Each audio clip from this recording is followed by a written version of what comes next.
Hi everyone, welcome to my vlog. Just kidding, it's not a vlog, but I hope that kitang-kita dyan ang kamulan. Sorry, I should have apply less, pero at least, di ba, bright ang inyong life. Ayan. So, first and foremost, I would like to tell you that I'm very, very sorry if I haven't met you for a very long time, especially for Filipino majors that I have here. English, Filipino, English all the time. We met, of course. Math and science, we've met in a very cold room of science laboratory. BPED and BEd, we have met in the nursery or kindergarten room. So, sa Filipino major, malaki ang utang ko sa inyo. That's why we'll be making a video from the very beginning of the teaching profession until today. And you know me, when it comes to recording, I will not just give you as in recording lang, pero I will give you activities, sets of activities that you could do for my class as well. And I hope that although we won't be seeing each other for a long time inside the classroom, you will still be with me for your online. So asynchronous kasi I know naman that not all of you have the luxury of time na una-una we don't have load. Pangalawa, I think by this time some of you are taking care of your family members or inuutusan dahil kayo ang bata sa baha. Batang baha, ayan. So, kaya ang gagawin natin is we'll do the asynchronous discussion but you need to listen. I know some of you won't listen. Some of you will just share their notes, their activities to your classmates. But given the chance, kilala niyo din ako that we do check and we have activities inside this hour. So as for now, since ang Filipino major ay wala pa masyado, yung first part ng video, yung activities for the first part of the video, ayan. So, hindi ko muna siya ipapaano sa mga Filipino major. Wala muna tayong activity. So, mga first part, since discussion tayo, recitation ng Filipino major, wala pa masyado. Okay, so wala pa masyado. But the rest, mayroon tayo. So now, I'll be presenting my screen and I hope that you could see it. So let's have this one. I hope that you could see this one right now. It is called chapter. Actually, hindi dapat siya nauna eh. Ang unang screen talaga dapat ay, wait lang. Yan lang kasi yung nakashare. Wait, hindi ko na siya makita. Hello? Oh, wait. Ito nga. Tama naman pala. Alright, so yeah, teacher race. Ayan. This was made by one of my students. So for a while,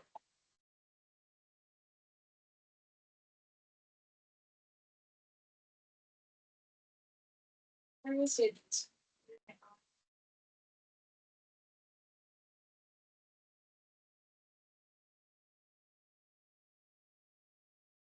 I can't see it. Oh, wait lang.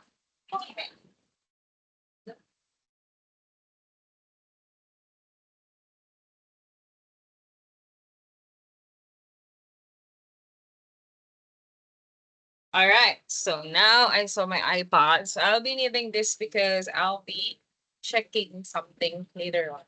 So now, well, let's begin our discussion. I've already wasted 8 minutes of your time, so let's begin. So now our lesson would be the teaching I'll minimize it. So the chapter 1 would be the teaching as a profession.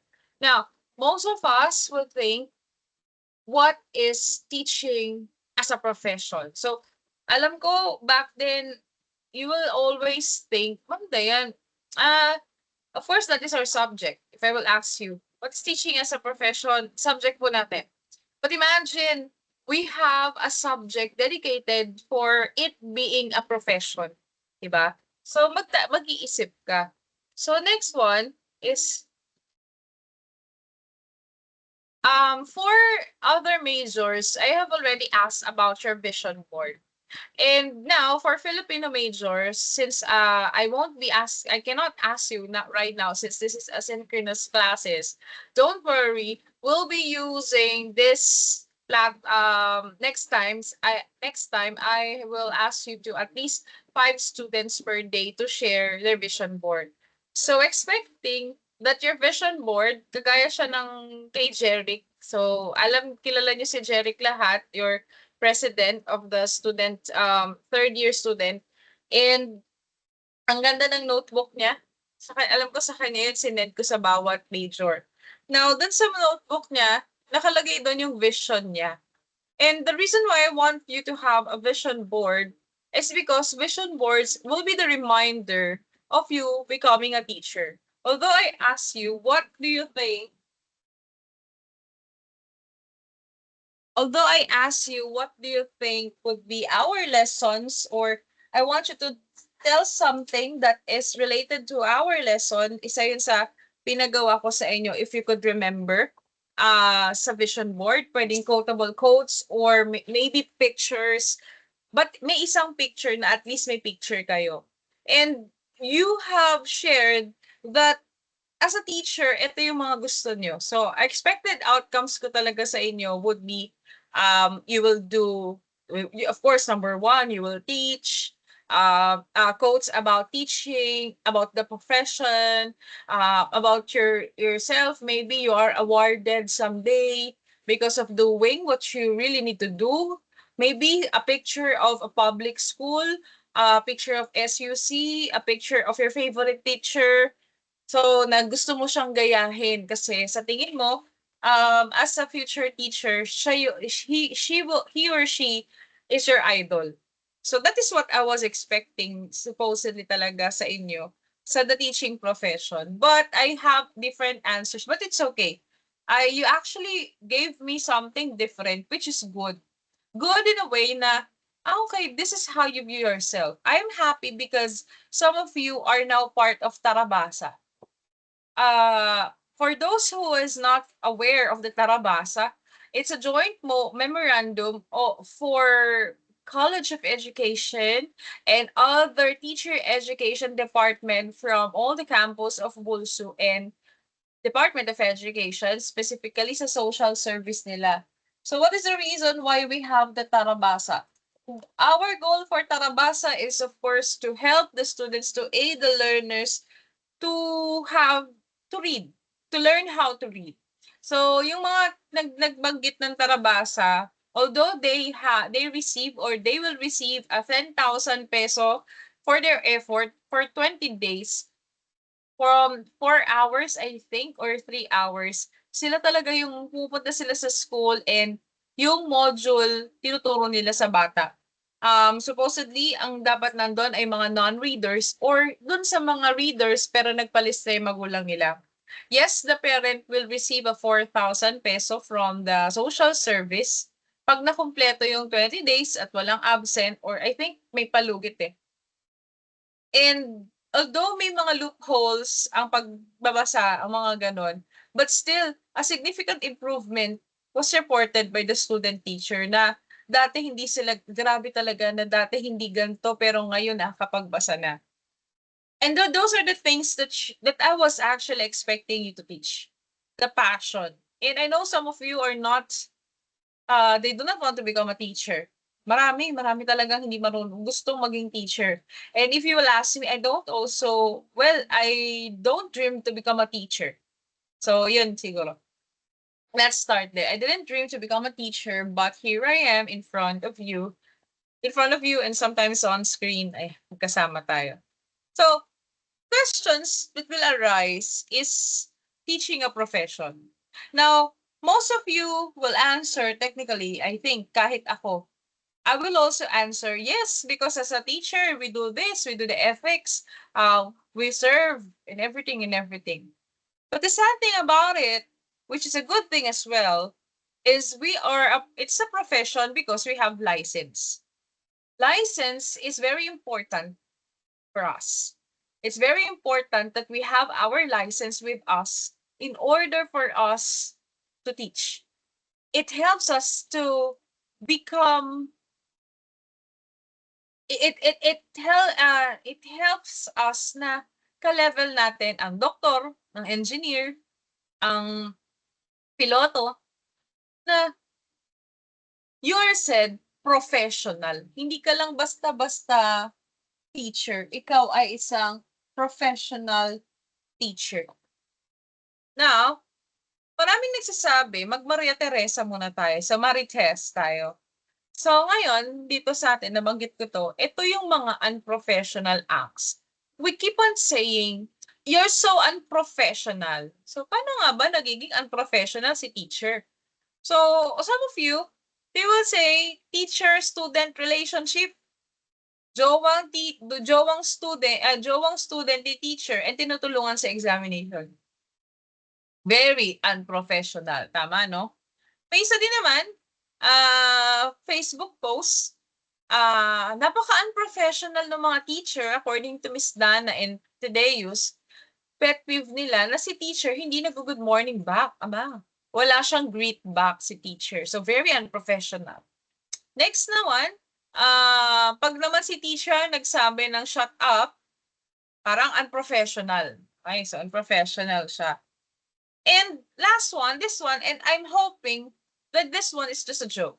So according to Book of Lies, I mistakenly impregnated my classmate due unprofessional biology teacher's devilish explanation on the topic of reproduction in animals, in humans. He said you should at least practice sex to prove whether reproductive organ is functioning or not. Moreover, it is good to try to know whether you are fertile.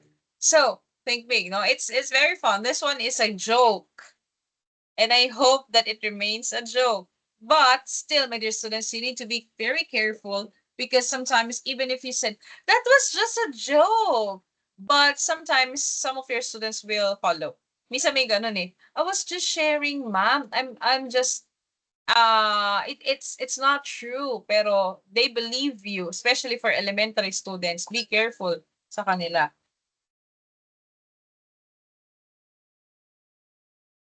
Bakit maanghang yung kape ko?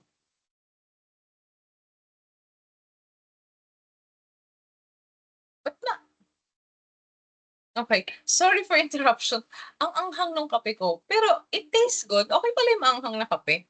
So, two things I love, maanghang tas kape. Weird. Anyways, going back. So, marami na yung sinasabi na napaka-unprofessional ni teacher. Unprofessional! My gosh. So, but the thing is, what is unprofessional? What is professional? When can you say that a person is professional? We always say, whenever we fight with our colleagues, they will always say, napaka-unprofessional mo. Dapat maging professional kayo makitungo sa mga katrabaho ninyo. But people always think, what is professional? What is not professional? Or unprofessional, isn't it? So, it's a matter of opinions as well, but in teaching, we follow something. We follow Magna Carta for public school teachers. We also follow Code of Ethics, the PPST. So we do follow something so that we could be called a professional teachers as well. Now, aside from the license is just only part of the 6. Okay, 6 siya. For you to understand the different elements of profession, let us dig in. As you can see, right now, the first part of a teacher is the initial professional education. That is what you're doing right now. So professionals generally begin their professional lives by completing a university program in their chosen fields. So as now, what you're doing right now is you are making you are in a pre-service teachers, you enrolled and you're planning to finish your degree. That is initial professional education. So that's one. Next, number two, another thing, ano ba yung mga may initial professional education? If you want to become a teacher, you want to become a nurse, an engineer, an architect, a doctor, a dentist, a lawyer, what else? CPA, the accountant. So have um, those initial professions, you will finish the 4-year course. Then after your 4-year course, don't forget to take note that this is just the initial. Kaya nga nakalagay siya, initial professional education. This is the difference between other courses that hindi siya board exam. Because with this one, we need to endlessly study and study and study and study. Not necessarily the books, of you will memorize, but for example you're a lawyer, so you will memorize, you will study. It's not enough to pass the bar exam, but or to finish your degree of becoming a lawyer. You also need to pass your board exam, your bar exam rather, and you also need to do lots of things, but for so that you will still be in the trend. And in addition to that, I know you've heard this a lot, and many of you do not like this one kasi the class was stopped because of this, the accreditation of the university programs. So programs are approved by regulatory body like the Commission on Higher Education or the CHED in the Philippines. So in this program, the programs, especially in Bulacan State University, are being accredited. And that's the reason why you cannot say that oh, hindi pwede na the different, although may sometimes main campus, Bustos campus, Hagonoy campus, and Sarmiento campus have different practice, and Meneses campus have different practice, but still the syllabus, other things are the same. We have the same. So may mga, kasi we have accreditation. And even if you will go down to other university, we have the same subjects, although sometimes we will have additional subjects. So bakit? Kasi we are undergoing different accreditations, ISO, para so that we will have the same. So ano yan, diretso para smooth yung transaction. And if you will not be accredited, the program shall be closed. In addition to that, pag hindi nakakapasa sa board exam yung mga student mo below the national passing rate, foreclosure kayo. Sila yung magdedeklara ng mga ganyan ang CHED. Kaya din ang ating CMO din, doon din nakastake. If you will read our CMO number 20, series of 2017, doon sa CMO na yun, it is stated all of the different subjects to be offered, the different laboratories needed, the library, the faculty members. Like for example, in your case, the reason why I am teaching Prof Ed subjects is because I have a master's degree in education. So it means that I am qualified to teach you in professional education. And bakit ako nagtuturo ng major in English? It is because I have a units, almost finished na yung academic units ko for the doctorate degree and also master's degree. So you could also see sa atin sa teacher education department, based dun sa qualifications natin, aside kunwari si Dean, ang mga hawak niya yung mga mabibigat na science kasi nasa kanya, yun yung kanyang linya talaga And nandun din yung doctorate degree niya. And in addition to that, makikita din ninyo kung bakit ganun yung qualifications ng mga teachers ninyo. Bakit ganun yung hinahanap, bakit sa English, for English major natuturo, and elementary education, hindi siya magtuturo ng pang-majorship. Even if you're good in English, you cannot teach major subjects in English because it's different. So isa yun, ina-align siya kasi we have a prescribed faculty from the CMO. And in addition to that, we also have the same subjects. That's why, as you can see, we all take similar subjects. That's why you're very relatable. So makikita niyo mag-post kayo ng ganito sa Prof. Ay, sa amin din ganyan. Although, we have different best practices. So, in Bulacan State University, we are here. Ayan, sa Bulacan State University Meneses Campus, SUC Satellite. This is from the CHED. So Bulacan, Buso, ayan ang number natin. Although ang nakadeklara kasi na fax or telephone number is from the main campus. Kasi sila din naman yung sumasagot. Now, we also have AACUP, an accrediting agency of chartered colleges and universities in the Philippines. This one, this is since 1987, no? And we will be visited we are visited by different accreditors who checks not just our programs. In addition, they also check the paperwork, the syllabus, the grades, the facilities, everything. They want to check if we are accepted in level 3, level 4, or what level we want to be. So makikita natin na kaya nadadagdag, kaya that's reason why we have new buildings, the reason why, although I know it's hot, I assure you, I know it's hot, okay? So alam ko din na ang hirap sa part ng student na init, hirap na hirap. There was a time that during a activity, when the president was here, matagal na yun, I think parang EVP pa ata si Pres or nagtumatakbo si Pres na presidente. And ang sabi niya, there was a student who asked, bakit pong sikip-sikip sa Meneses? Bakit po kulang yung mga ganito, ganyan? And then our president said that the reason why we are here, siksikan tayo, is because we have asked the university to be part of the campus. Na kahit na hindi kayo nakapasa or naabutan, actually nakapasa kayo sa exam, but naabutan ng quota, you are willing to be part of Meneses campus. And that entails everything that you do. So, willing ka to become part, you need to follow the rules, you need to accept, but I think right now naman, marami ng changes ang Meneses campus They started with one is a registrar's office. Yun ang kanilang nag-iisang building pa. And right now we have additional building na makukuha. So may papatayo, may nabiling lupa. So it's really, really good.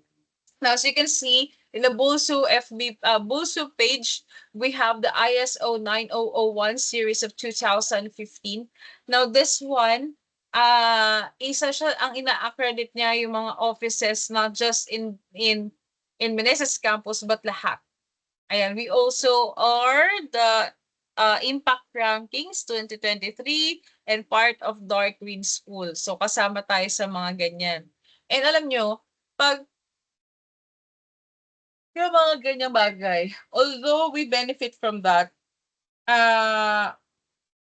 inaabot siya ng 100,000 per program ang ina-accredit. Yun ang binabayaran nila sa accreditor just to accredit. And that doesn't mean na pag-accredit ay pasado. And yung mga accreditors natin, nagagaling sila sa iba't ibang panig ng bansa. So to check everything. So ganun katindi po ang accreditation natin. Now, as I have already told you, license is very important, and license is not optional. It's not voluntary.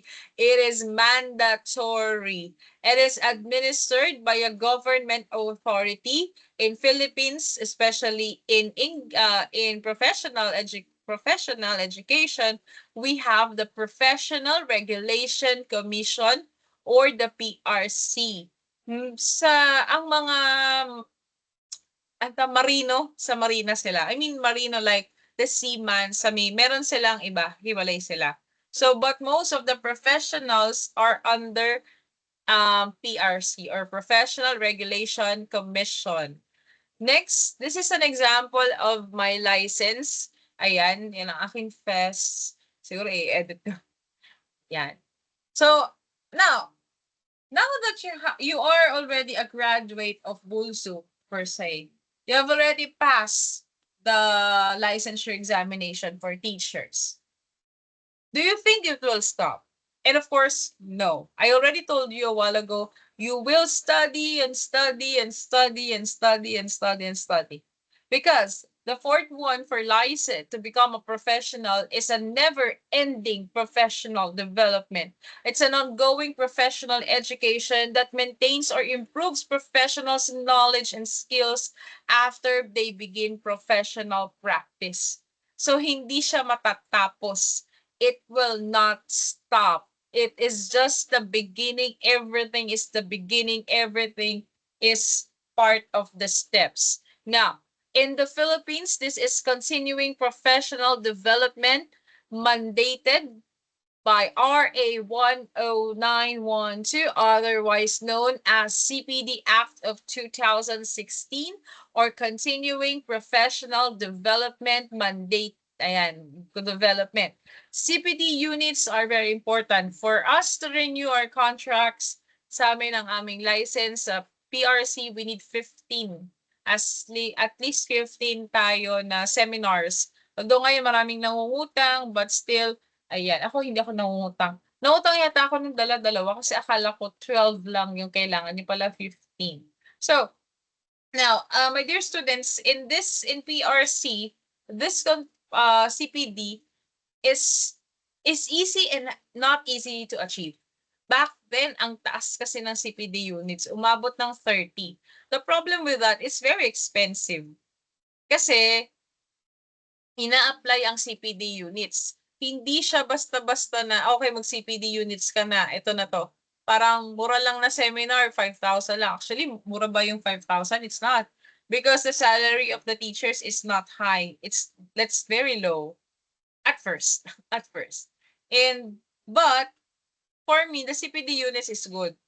Why? Kasi, this is just my opinion. I do not know if you will quote me for this or whatsoever. But for me, I want the teachers, us teachers, to have at least be told by someone to have a seminar or workshop or different activities in which our knowledge would be with about something about teaching, about managing a class, about professional development, to be always updated.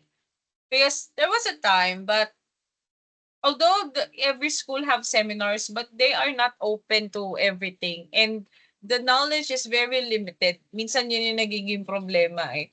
Now, the professional societies is also addition. So professionals see themselves as part of a communication of like-minded individuals who put their professional standards above the individual's self-interest or their employer's self-interest. Now, for professional societies, I have an example for that. For us, last time, if you have observed, especially for my students, mayroon kami ng seminar sa Cebu. And right now, we will have a seminar sa Iloilo. Now, a professional society, especially if it is in English, it is nice to have a connection with them.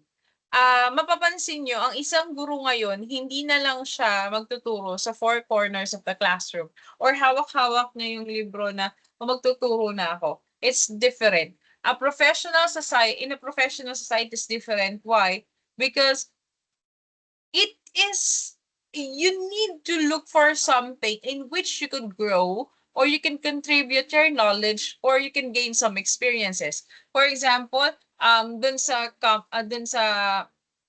let's say, may mga pumunta ka sa different societies, 'di ba? Parang sabi nila, ano lang 'yan?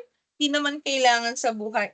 But actually kailangan siya because you need to know, and this is my point of view, no? Hindi ako inggitera when it comes to professional advancement, but I do try something that I think pwede sa akin. For instance, sa professional society, I have a classmate in doctorate degree who is now who has he's posting his achievements. So sometimes I check, okay, parang ang ganda nun. So I go to Google and check, or the Facebook, and I check dun based dun sa pinost niya, sine-check ko kung ano yun, mga yun.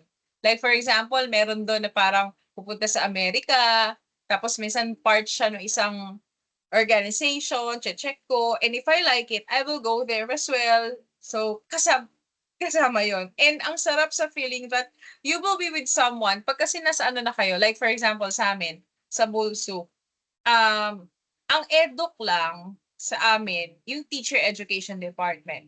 But, ang English lang, ako, si Ma'am Joy, Sir Macjo, Ma'am Christy, yun, kaming apat. Ayan, kaming apat. 4 of us, plus Sir Jude. So, 5 kami. And then, kaming 5 lang na English ang nagkakaintindihan doon sa mga hinaing namin. Hindi hinaing na bad way, but the things that we could do in order for to help the students, our English major students, and sometimes to help other students that we have for prof and subjects or majorship, or we could analyze. And it is also nice if we will talk to someone else under the English major department sa iba, and we will talk, this is what we do in our campus. This is what we do in this. Okay, sige. Pwede ko din siyang i-adapt sa akin. And then we will talk, and then, diba, additional improvement. Like for example, when I went to Netherlands, this is not for fun, but what we did is we attended the conference and paper presentation, and I have observed, okay, parang okay 'to. Kasi when I go to different parallel sessions, I have heard different study. A very simple study, but it's very impactful. For example, ayan, malalaman nyo na, your vision boards. That is a product of assessment of vision board, using a vision board as the assessment. So yung mga bata daw, pinapagawa niya ng vision board, and then saka, based dun sa lesson nila. So magle-lesson muna sila, and then magvi-vision board sila, and then tsaka na i-check kung ano yung nagiging effect dun sa bata. So sabi ko, okay, sige, I wanna try that, but instead of vision board na assessment, I wanted to serve as the motivation for my students kung lagi nilang nakikita yung sarili nila sa pagtuturo, every now and then, the different quotes, binabasa nila, nire-read nila every now and then, and they will see, gusto ko ba talaga magturo? Because, let's face the fact, my dear students, I want you to teach. Lahat kayo, especially the students that I can see yung effort, grabe. I want you to teach. However, not all of you want to become a teacher. And you're very open with that. Pero I want you to teach. Okay. Not just a teacher, but I want you to become a professional. That someday you will go back to me and you will say, Ma'am Dayan, I became a teacher. Ayoko, but I became a teacher. Now I've been in touch with my students as well, and konta kami, walang problema. Lagi kami magkausap. Nakikita ko sila. Oh my God, sabi ko, ang galing-galing, at ang saya-saya. Saya-saya. So, next one is professional societies define certification criteria, manage certification programs, establish accreditation standards, and define a code of ethics, disciplinary action in violations of that code. So, isa yon sa kagandahan ng professional societies. Now, we also have the code of ethics. In a code of ethics, each profession has a code of ethics to ensure that its practitioners behave responsibly. So, ito, part siya, aside from the CPD law, i-memorize niyo na yung RA 901. And then, Code of Ethics, may isang lesson yan. So, mahabang lesson yan. Isa siyang batas talaga that you need to understand for you. Okay, so before we have the historical development, I'll just check, baka mamaya hindi pala nare-record yung mga pinagsasabi ko. So, balik tayo kay MS Teams. Nagre-record. Wait lang ha, pasensya na sa interruption. Okay.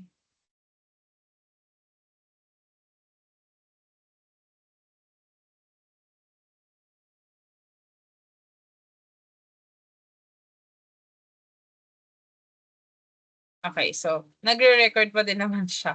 Okay, so going back, we'll be sharing again. Okay, so now, this one I think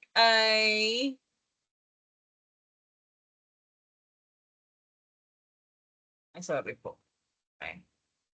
This one I think, umabot dito ang ibang major pero hindi lahat. So the historical development of teaching as a profession in the Philippines. Of course, back then, I know that this is just for Filipino. Sige, siguro next step ko na para may mga chunk-chunk tayo. Wait lang. Stop sharing ko muna. Baka mahirap kasi siyang i-download eh. Ay, wait lang. So, stop recording ko muna. Baka ako mahirapan akong i-upload siya pag 3 hours.